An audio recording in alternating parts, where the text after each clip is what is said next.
एक समय था जब लड़कियों को घर की चार दीवारी में रहकर सिर्फ घरेलू काम सीखने को कहा जाता था, लेकिन आज जमाना बदल चुका है।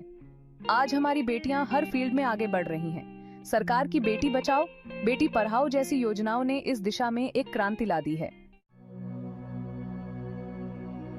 किसी भी देश का भविष्य उसकी आने वाली पीढ़ी के हाथों में होता है, और इस पीढ़ी की नींव तभी मजबूत होती है जब उनके हेल्थ का ख्याल रखा जाए। यही सोचकर सरकार ने लड़कियों के लिए कई हेल्थ प्रोग्राम्स शुरू किए हैं। कानून की नजर में सब बराबर हैं और यह समानता हमारे समाज की नींव है, और ये बात हमारी बेटियों पर भी पूरी तरह से लागू होती है, चाहे वो किसी भी उम्र की हों। उनके अधिकारों को सुरक्षित रखने के लिए भारत में कई महत्वपूर्ण कानून बनाए गए हैं जो उनकी सुरक्षा और विकास को सुनिश्चित करते हैं, चाहे वो बाल विवाह निषेध अधिनियम हो जो कम उम्र में शादी को रोकता है, या फिर यौन उत्पीड़न से बच्चों का संरक्षण अधिनियम जो बच्चों को यौन शोषण से बचाता है। कानून हर तरह से हमारी बेटियों की रक्षा करता है ताकि वे सुरक्षित और सशक्त महसूस कर सकें। भारतीय संविधान ने लड़कियों को भी लड़कों के समान अधिकार दिए हैं, चाहे वो शिक्षा का अधिकार हो, रोजगार का अधिकार हो या फिर संपत्ति में अधिकार हो। हमारी बेटियां हर क्षेत्र में बराबर की हकदार हैं।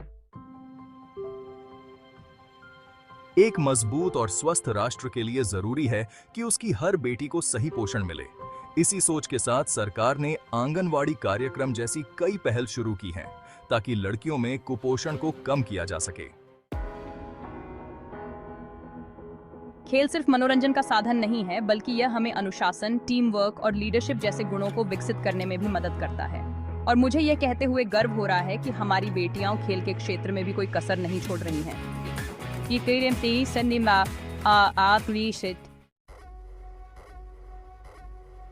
हम सभी जानते हैं कि आज के समय में लड़कियों की सुरक्षा एक बड़ा मुद्दा है, लेकिन मुझे यह कहते हुए खुशी हो रही है कि सरकार इस दिशा में भी कई कदम उठा रही है।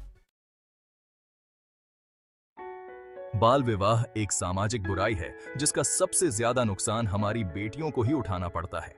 इसीलिए भारत में लड़कियों के लिए कानूनी विवाह की उम्र 18 वर्ष निर्धारित की गई है। जमाना बदल रहा है और इसके साथ ही बदल रही है हमारी सोच। एक समय था जब लड़कियों को सिर्फ घरेलू कामों तक ही सीमित रखा जाता था, लेकिन आज नहीं। आज हमारी बेटियां हर फील्ड में अपनी पहचान बना रही हैं। किसी भी व्यक्ति के लिए आर्थिक रूप से स्वतंत्र होना बहुत जरूरी है, और यह बात हमारी बेटियों के लिए भी उतनी ही महत्वपूर्ण है। सरकार की स्टैंड अप इंडिया जैसी योजनाएं लड़कियों और महिलाओं को उद्यमिता के लिए प्रोत्साहित कर रही हैं। दोस्तों, इन सभी बिंदुओं को देखते हुए ये स्पष्ट है कि लड़कियां हर क्षेत्र में अपनी पहचान बना रही हैं। यह बात तो साफ है कि लड़कियां किसी भी तरह से पीछे नहीं हैं। वे हर चुनौती का सामना कर रही हैं और सफलता की नई ऊंचाइयां छू रही हैं। हमें बस ज़रूरत है उन्हें समझने की, उनके सपनों को पहचानने की, उन्हें सही मौके देने की, ताकि वे अपनी पूरी क्षमता का प्रदर्शन कर सकें और उन पर भरोसा करने की। जब हम उनका समर्थन करेंगे तो वे और भी ऊंचाइयां छू सकेंगे। अगर आपको ये वीडियो पसंद आया हो तो इसे लाइक और शेयर ज़रूर करें ताकि और लोग भी इस संदेश को सुन सकें, और हमारे चैनल को सब्सक्राइब करना न भूलें। आपके समर्थन से ही हम और भी प्रेरणादायक